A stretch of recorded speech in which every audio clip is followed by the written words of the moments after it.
को लेकर यदि आप बाबा साहब के सच्चे अनुयायी हैं तो इन 3 बिंदुओं पर आपको स्पष्ट कार्य करना होगा। सम्मानित साथियों, नमो बुद्धाय, जय भीम। हमेशा की भांति एक बार पुनः हम लेकर उपस्थित हो चुके हैं आज का डॉक्टर अंबेडकर संदेश। मैं हूं सर्वजीत आर्या, राष्ट्रीय मीडिया प्रभारी, IT सेल आवाज का, नई दिल्ली। आज के डॉक्टर अंबेडकर संदेश में आप देखेंगे किस तरह से बाबा साहब 26 अप्रैल 1942 को ये स्पीच देते हुए कहते हैं कि पिछले 23 वर्षों से लगातार हम सामाजिक कार्य कर रहे हैं और इन 23 सालों में कितना बड़ा परिवर्तन किया है। हम स्वयं विश्लेषण करें, हम आप व्यक्तिगत तौर पर विश्लेषण करें कि बाबा साहब ने उन 23 वर्षों में क्या कुछ किया है, समाज को कहां से कहां तक लाकर खड़ा कर दिया। उससे पहले ही हम बाबा साहब के द्वारा, स्वयं के द्वारा किया गया विश्लेषण जानने की कोशिश करें। आज के डॉक्टर अंबेडकर संदेश में उन 23 वर्षों का लेखा जोखा, यानी कि बहुत ही कॉमन तौर पर बाबा साहब कहते हैं कि जब हमने सामाजिक पहली बार स्पीच दिया था, यहाँ आज के डॉक्टर अंबेडकर संदेश में आप ये भी जानने की कोशिश करेंगे कि बाबा साहब ने सबसे पहली बार पहला भाषण सामाजिक रूप से कब दिया था। ये आज के डॉक्टर अंबेडकर संदेश में क्लियर हो जाएगा। और साथ ही साथ इसके अलावा बाबा साहब कहते हैं कि पिछले 23 वर्षों में हमने समाज को कहाँ से कहाँ तक लाकर खड़ा कर दिया है। बावजूद इसके बाबा साहब पर कई आरोप लगते हैं। वो आरोप क्या लगते हैं और बाबा साहब का विश्लेषण क्या है इन 23 वर्षों का, अब हम लेकर उपस्थित हो चुके हैं। हमारा आपसे अनुरोध यही रहता है कि वीडियो को अंत तक वॉच करें। यदि आपके पास समय हो तो अंत तक वॉच करें वीडियो को, समय ना हो तो बिल्कुल वॉच ना करें, क्योंकि आधा अधूरा ज्ञान निश्चित रूप से घातक होता है।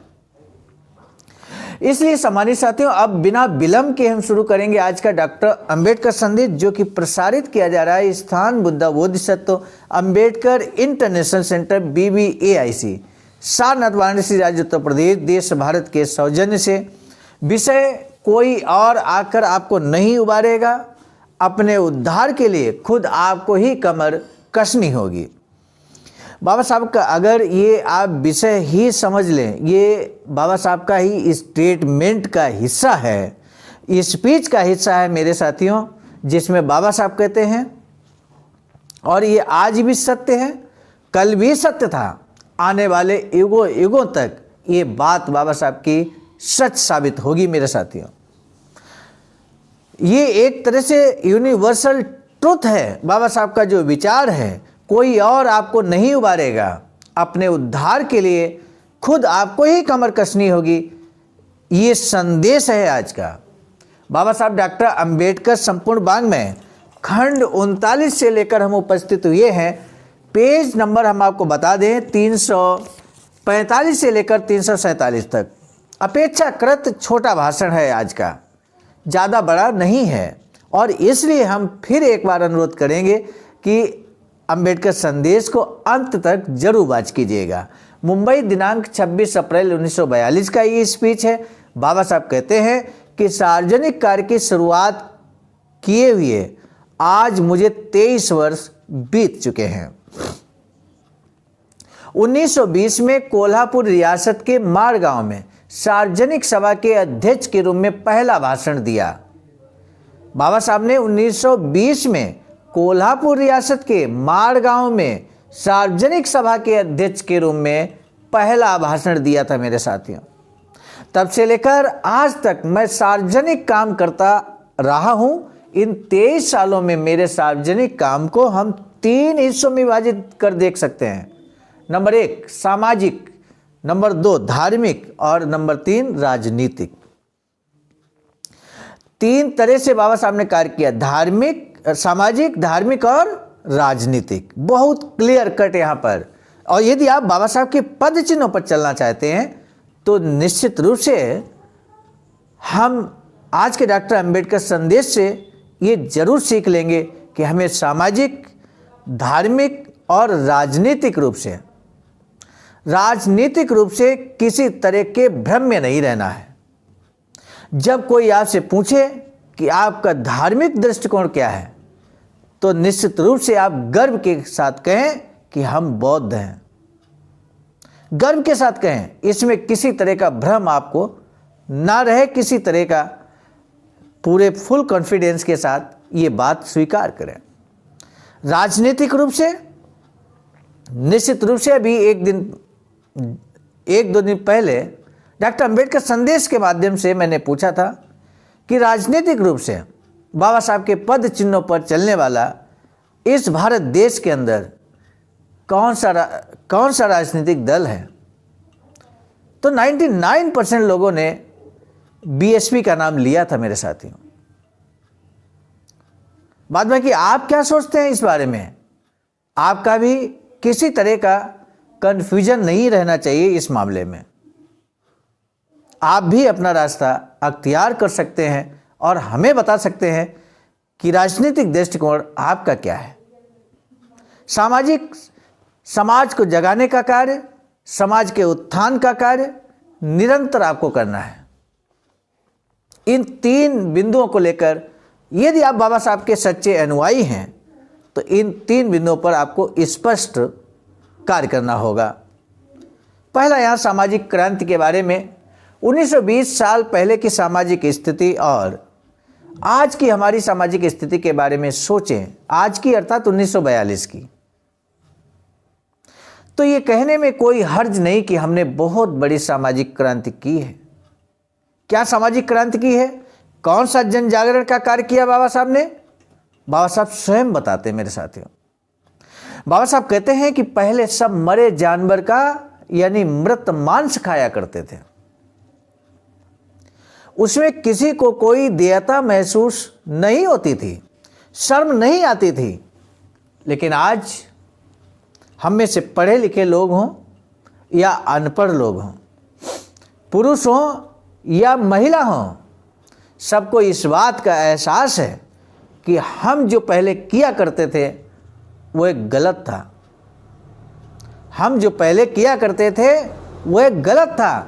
काफ़ी ज़मीन को यानी इनाम को हम अपना अधिकार समझकर उसका जतन किया करते थे, लेकिन आज हम इन बातों को अग्राह्य मानकर निषिद्ध कर दिया है।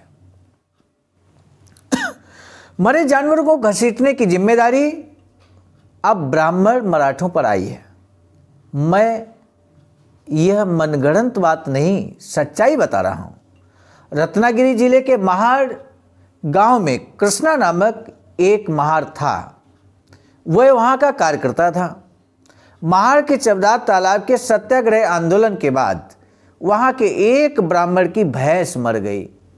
ब्राह्मण ने कृष्णा को अकेले में ले जाकर विनती की कि वह मेरी भैंस को घसीट कर ले जाए, लेकिन कृष्णा ने कहा, तात्या ये कैसे होगा? तब निरुपाय होकर उस ब्राह्मण ने ही अपने बेटे की मदद से उस भैंस को खींचकर गांव से बाहर ले जाकर पटका, लेकिन भैंस गली और उससे सड़ांध फैली। ब्राह्मण ने फिर कृष्ण से विनती की, उसे 18 रुपए देने का लालच दिया। 18 रुपए मेरे सम्मानित साथियों, उस समय आई थिंक बड़ी रकम हुआ करती होगी। आज के मैं समझता हूं 18,000 भी कम होंगे। 18 रुपए देने का लालच दिया, लेकिन कृष्णा ने साफ इनकार कर दिया।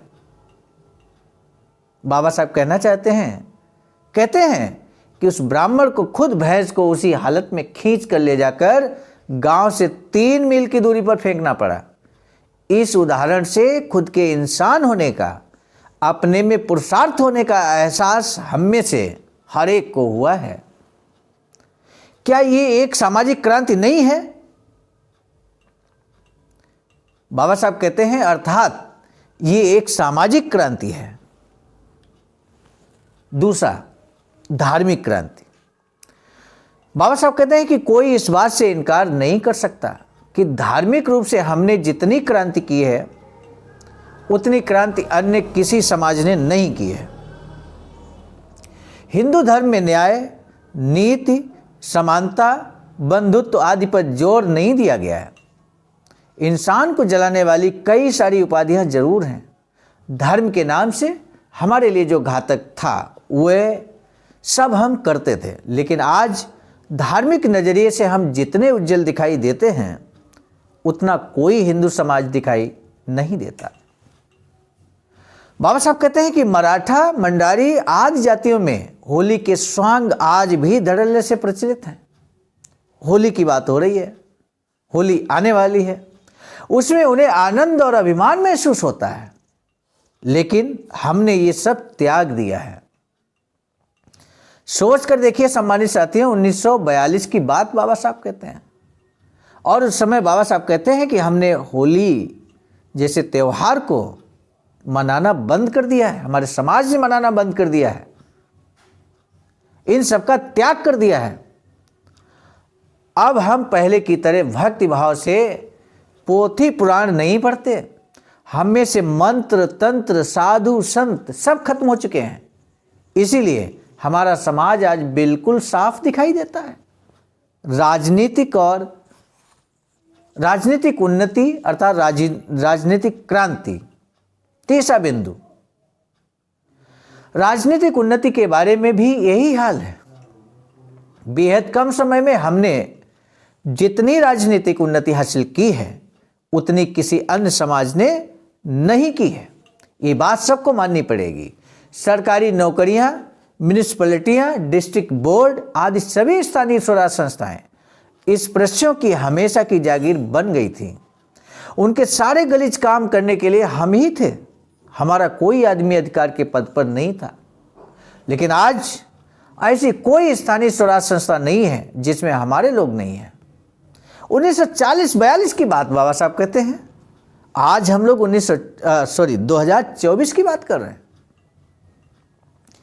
2024 में लाख गुना स्थिति है उस समय की अपेक्षा। लेकिन डॉक्टर अंबेडकर मिशन आगे जा रहा है या पीछे जा रहा है, और इसके क्या कारण है, इस बात को हमें जरूर सोचना चाहिए। और आगे जा रहा है यदि, तो हमें और कितना आगे ले जाने की आवश्यकता है। क्या हम बाबा साहब के द्वारा दिए गए सारे अधिकार, संवैधानिक अधिकार बचाने में सफल हो पा रहे हैं? ये महत्वपूर्ण बातें हैं जिन पर हमें न सिर्फ चिंतन करना होगा, बल्कि हमें उन अधिकारों का संरक्षण के प्रति कृत संकल्पित होना होगा। बाबा साहब कहते हैं, जिनके साय से भी लोग बचते थे, राजनीति में जो अनधिकारी साबित किए गए थे, वे अस्पृश्य लोग ब्राह्मणों के बराबरी के साझीदार बनकर आज देश के कामकाज में ध्यान दे रहे हैं। ये साधारण संक्षिप्त लेखा जोखा है मेरे साथियों। कई लोगों का कहना है कि अंबेडकर ने कुछ नहीं किया है। आज की ये एक साप्ताहिक पत्रिका में मेरी आलोचना छपी है। बाबा साहब की आलोचना क्या है? बाबा साहब कहते हैं, मैं हिटलर और कर्बे एक ही हफ्ते में पैदा हुए हैं। इस आधार से उस पत्रकार ने जो निष्कर्ष निकाला है वह ये है कि हिटलर ने कार्य किया, कर्बे ने कार्य किया, लेकिन डॉक्टर अंबेडकर ने कुछ भी नहीं किया। मुझे ये बताने की जरूरत नहीं है कि मैंने कुछ किया है अथवा नहीं किया है। अपना नेतृत्व मैं किसी के सामने रखकर इतराना नहीं चाहता, लेकिन इस बारे में एक बात साफ करना बेहद जरूरी है। मेरे बारे में कोई कुछ कहे, मुझे उसकी परवाह नहीं है, लेकिन मैंने जो क्रांति की है वह एक बहुत बड़ी क्रांति है। ये हमें भूलना नहीं चाहिए। यह पूर्वावलोकन आज मैंने क्यों पेश किया? आज हमारे समाज के भविष्य के बारे में मैं जो निवेदन करना चाहता हूं, और जिस निवेदन के लिए आज के इस अवसर पर मैं खास तौर से यहाँ उपस्थित हुआ हूँ, उसे बताने से पहले हमारे आंदोलन अब तक का स्वरूप ठीक से ध्यान में आए, इसलिए मैंने ये भूमिका आपके सामने पेश की है। मुझे लग रहा था कि हम अपने लक्ष्य के करीब पहुंच रहे हैं। किसी जमाने में मुझे लग रहा था कि समय अंतर से स्पृश्य समाज के साथ हम एक रूप होंगे। कालांतर से स्थितियां ऐसी बन जाएंगी कि स्पृश्य अस्पृश्य का भेदभाव नष्ट हो जाएगा। नासिक महाड़ में जो आंदोलन किया उसका प्रमुख उद्देश्य यही था। सार्वजनिक स्थानों और जल स्रोतों का उपभोग हम भी कर पाएं, इस भावना से प्रेरित होकर हमने सत्याग्रह किए। लेकिन हिंदू लोग हमें समानता से अपने में शामिल कराने के लिए तैयार नहीं है। स्व अनुभव से हमने ये बात जानी है, इसलिए हमने अपने कार्य की दिशा बदल दी है। इस बात को हम और इस पर से हिंदू भी पूरी तरह से ध्यान में रखें, यही मेरा कहना है। हिंदू समाज में अगर हमारे लिए समता और ममता भरा स्थान नहीं है तो हमें अपनी राजनीति अपने हाथ ले लेनी होगी। दो भाइयों का झगड़ा हो तो भी अलग हो जाते हैं, उसी प्रकार इस प्रश्न से हिंदू और हमारा हकों के संदर्भ में अलगाव होना चाहिए। इस प्रश्न से और हमारे बीच किसी तरह की एकता की भावना अब बची नहीं है। हम दोनों के बीच इस प्रकार हकों के संदर्भ में जब तक अलगाव नहीं होता तब तक ये झगड़ा मिटना कतई संभव नहीं है। सब लोग ये बात जरूर ध्यान में रखें। इसमें मेरी किसी से निजी दुश्मनी नहीं है। इस विवाद स्वरूप कुछ इस प्रकार की है कि एक भाई दूसरे भाई के जुल्मों से तंग आकर अलग होना जब चाहता हो और दूसरा भाई ये बात मानने के लिए तैयार ना हो। लेकिन इस अवसर पर मैं इस प्रश्न हिंदुओं को ताकीद देना चाहता हूँ कि पहले हमें अपना हिस्सा दें। हमारा हिस्सा अगर हमें मिले तो इसकी आज़ादी, आपकी आज़ादी की लड़ाई लड़ने की जिम्मेदारी मैं लेता हूँ। हमारी राय में इस प्रश्न हिंदुओं की तरह ही ये देश तुरंत आज़ाद हो जाना चाहिए। यानी कि बाबा साहब यहाँ चाहते हैं कि अंग्रेजों से मुक्ति इस देश की होनी चाहिए। हमारा देश, भारत देश अंग्रेजों से आज़ाद होना चाहिए। लेकिन उससे पहले बाबा साहब कहते हैं कि मेरा जो हिस्सा है, मेरा जो प्रतिनिधित्व है, उचित प्रतिनिधित्व वो मिलना चाहिए। और वो सिर्फ सरकारी नौकरियों में ही नहीं, यानी कि हर क्षेत्र में समता और समानता की बात बाबा साहब करते हैं मेरे साथियों। फिर भी अगर कोई कहे कि बाबा साहब ने क्या किया है तो ये बड़ा दुर्भाग्यपूर्ण होगा। आज के डॉक्टर अंबेडकर संदेश से हमने देखा किस तरह से बाबा साहब पर आरोप लगता था कि बाबा साहब ने कुछ नहीं किया। तो क्या आप भी ऐसा मानते हैं कि बाबा साहब ने हमारे लिए कुछ नहीं किया? आज का पहला प्रश्न यहाँ डॉक्टर बाबा साहब भीमराव अंबेडकर ने सार्वजनिक कार्य की शुरुआत कब, कहां से, कितने हिस्सों में विभाजित कर देखते हैं। यानी कि सबसे पहला भाषण बाबा साहब ने कब और कहां दिया था। बहुत संक्षेप में आपको इसका आंसर आपको देना है। डॉक्टर बाबा साहब ने स्व अनुभव से क्या जाना और आगे की दिशा उन्होंने क्या तय की है। दो प्रश्न हैं, एक प्रश्न का जवाब देना होता है। सम्मानित साथियों, आज का डॉक्टर अंबेडकर संदेश समाप्त करें इससे पहले हम एक महत्वपूर्ण बात आपको हमेशा की तरह बता देते हैं। बाबा साहब की अधूरी इच्छा के अनुरूप एक वैचारिकी सेंटर निर्माणाधीन है। वैचारिकी सेंटर सारनाथ, वाराणसी, राज्य उत्तर प्रदेश, देश भारत में निर्माणाधीन है और ये वैचारिकी सेंटर जल्द बनकर तैयार हो, जिससे समाज को नई दिशा देने का कार्य हो सके। तो आपका भी अमूल्य योगदान अपेक्षित एवं प्रार्थनीय है। आप भी अपना यथासंभव यथाशक्ति अपना योगदान दिए गए अकाउंट नंबर पर कर सकते हैं। आज का डॉक्टर अंबेडकर संदेश लेकर हम उपस्थित हुए थे मिस्टर नायक बुद्ध मित्र मुसाफिर सर, राष्ट्रीय अध्यक्ष आवाज का नई दिल्ली। आपकी प्रेरणा में लगातार डॉक्टर अंबेडकर संदेश पहुंचाने की हमारी सार्थक कोशिश है। ये सार्थक कोशिश परिणाम में बिल्कुल न बदलती यदि परम आदरणीय विजय कुमार बौद्ध जी, प्रांतीय कोषाध्यक्ष आवाज का बिहार का संकलन नियमित गति से ना हो। आदरणीय विजय कुमार बौद्ध जी के संकलन में ही डॉक्टर अंबेडकर संदेश की प्रक्रिया आगे बढ़ रही है। आप तक डॉक्टर अंबेडकर संदेश नियमित सुबह 5 बजे मिलता है। अब मुझे भरोसा है कि आज का डॉक्टर अंबेडकर संदेश अच्छा होने की वजह से आप जन जन तक पहुंचाने के लिए शेयर अवश्य करेंगे। इसी निवेदन और आह्वान के साथ अब आज के डॉक्टर अंबेडकर संदेश को समाप्त करने की दीजिए इजाज़त। मैं हूं सर्वजित आर्य, प्रस्तुतकर्ता के रूप में राष्ट्रीय मीडिया प्रभारी, IT सेल आवाज का नई दिल्ली। मिलेंगे नए डॉक्टर अंबेडकर संदेश में, तब तक दीजिए इजाज़त। आप सभी को सादर नमो बुद्धाय, जय भीम।